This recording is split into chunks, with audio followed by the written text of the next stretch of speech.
You gotta ask yourself, are you ready for this adventure in beekeeping? Because it will be an adventure. And I think it's nearly always a positive experience for people who get involved with beekeeping.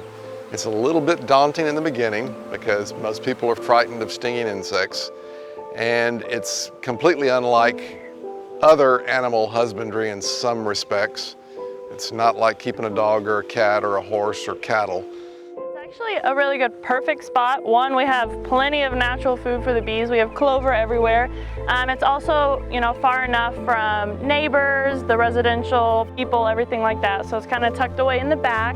It also has full sun, which helps with small hive beetles and other issues that bees get when it's shady and gets all smushy and wet. And also it's a good distance from the horses and animals and just a lot of activity from people driving in and out. All right, wonderful. Well, we're excited. We're very excited to get our bees today.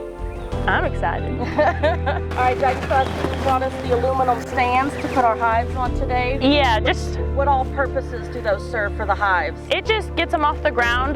When rain comes in, you don't want all that rain, going into the entrance and stuff. It just gets them up from ants and other bugs and just gives them some protection.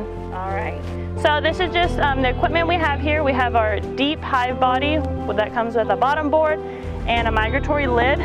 In here I only have 4 frames right now, deep beeswax frames, just because a nuke comes with 4 frames and a feeder.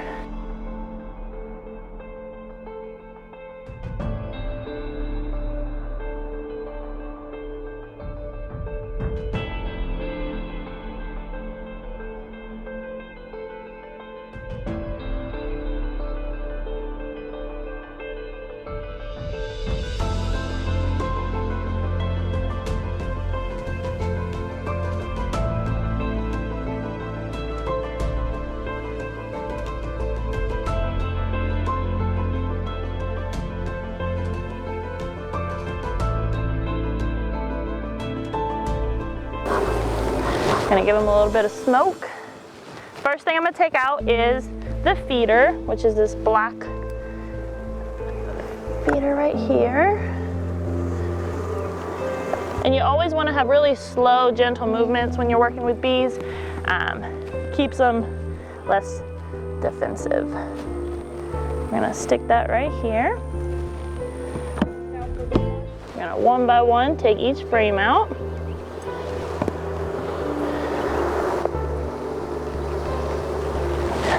So as you can see on this frame, they've started to build out on that comb. And they're actually starting to, you can see that color, they're storing some pollen in there already.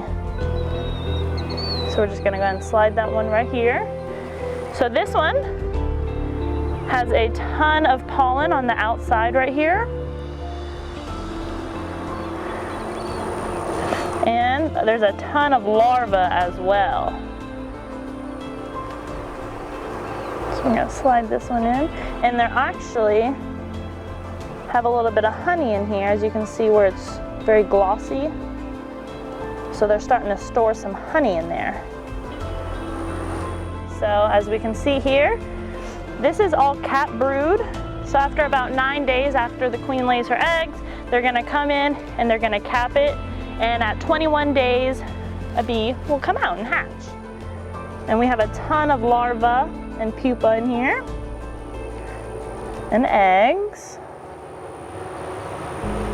As you can see here, there's a lot, again, of cap brood. Here's gonna be the older, and on the outside right here, there's a lot of eggs and younger stuff.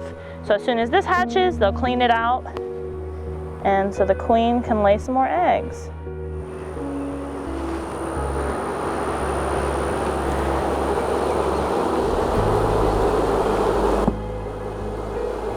You want to make sure everything is evenly spaced. The bees are pretty picky and they like things at a certain distance apart.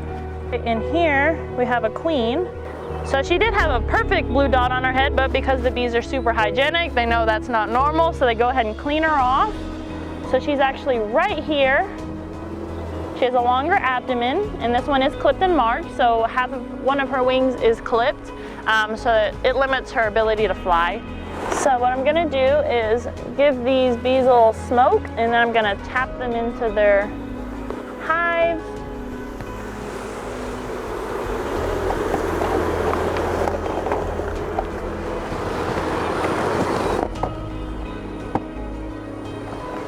And the rest are gonna actually just climb on in. So I'm gonna leave that open. And this is actually a small hive beetle trap.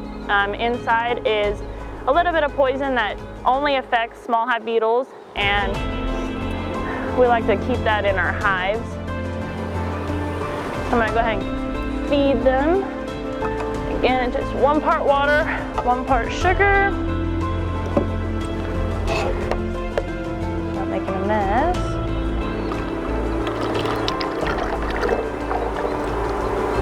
A little bit more than halfway.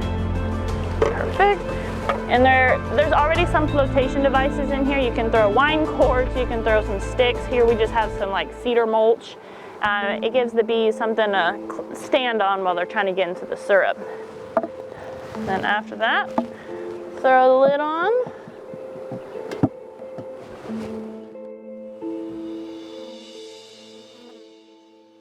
Thanks to all of you who are enthusiastic about bees and want to do more to help them, and I think it'll be good for you too, because it's a very positive, feel-good experience to be a beekeeper and have colonies in your backyard or on your farm or ranch.